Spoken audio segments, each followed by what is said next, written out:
benefits have you noticed from using Piper Better? Yung benefits. Yung mga benepisyo.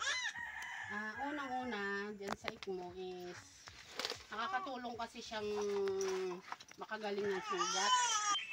Nakakatulong din siyang nakakabawas ng kabag ng bata. At tulong din siya din sa mga may mga masasakit na parte ng katawan. Ginagawa din kasi siyang pangkapal. Kumbaga ay gamot. Gamot po. Gamot siya. How long have you been using Piper Better? Sa ilang taon, nung magkaisip kasi ako, yung tatay ko ay gumagamit na yan. Ano po, parang simula po, bata kayo. Simula bata pa. Hindi naman totally ako yung gumamit. Kumbaga ay nakasanayan na.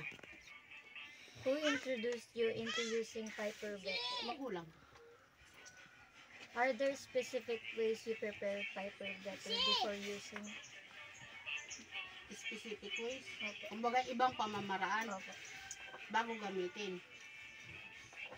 Wala naman. Yun lang talaga. Kung halimbawa itatapal siya, yung iba kasi ang ginagawa, pinakainit muna siya bago itatapal. Yung nagiging bagong pamamaraan yung iniinit muna siya. So kung sa sugat naman, kakatasin siya, pero at least siya pa rin yung ICMO pa rin siya.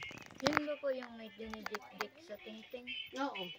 Saan po yun pag dinidikdik ko sa tingting? Parang ano pong sakit yung ano-ano din? Yung iba kasi ay pag dinidikdik sa tingting ay itinatapal sa halimbawa yung iba sabi ng mga ibabagay may mga lamig-lamig, yung iba ay mga nabalian, ganun. Or pag nakata siya, inilalagay siya sa sugat para medyo mapawi yung sakit ng sugat. Medyo ilapit. Nakakatulong din siyang maka-heal ng wound, ganun. What kind of health issues do you use Piper Better with? Ano pong sakit yung ginagamitan niyo po? Sugat lang kalimitan. Sugat nga tapos yung mga masasakit na katawan. Ganon. Tapos, syempre ako kasi ay nagnganganga yung mama ba. So, kasama yung ICMO doon. Isang tangkap siya doon. Nagsimula akong magmama kasi nga ay dahil parang napapawi yung sakit ng ipin. So, nakakatulong din siya sa pagpawi ng sakit ng ipin. Have you experienced any side effects or challenges when using Piper Better?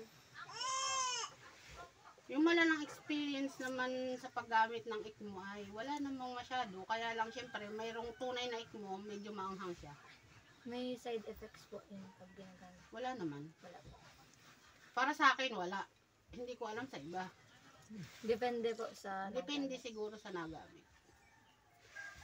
Have you used Piper Better for purposes other than health? Yun nga, mama. Nga lang. Nga lang. Hindi naman siya health issue, di ba? Have you tried using other natural remedies for the same health issues? Oo naman. Iba pong... Meron namang ibang hindi ICMO. Opo. Kumbaga, meron namang iba. Ano po? Halimbawa sa sakit ng katawan, syempre mayroong ibang pwedeng gamitin, kagaya ng tuba-tuba, yung tuba-tuba nga, tubang asang tawag ng iba. Yun, pwede siya. Paano po yun nako-compare sa paggamit ng ICMO? Ano pong pinagkaiba niyo?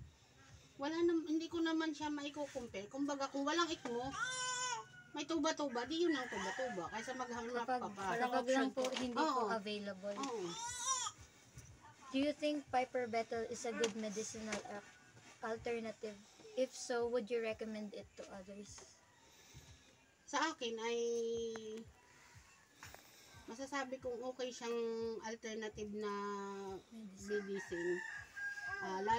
Lalo syempre kung siya ay pag-uusapan natin itong organic na medicine, mas okay siya.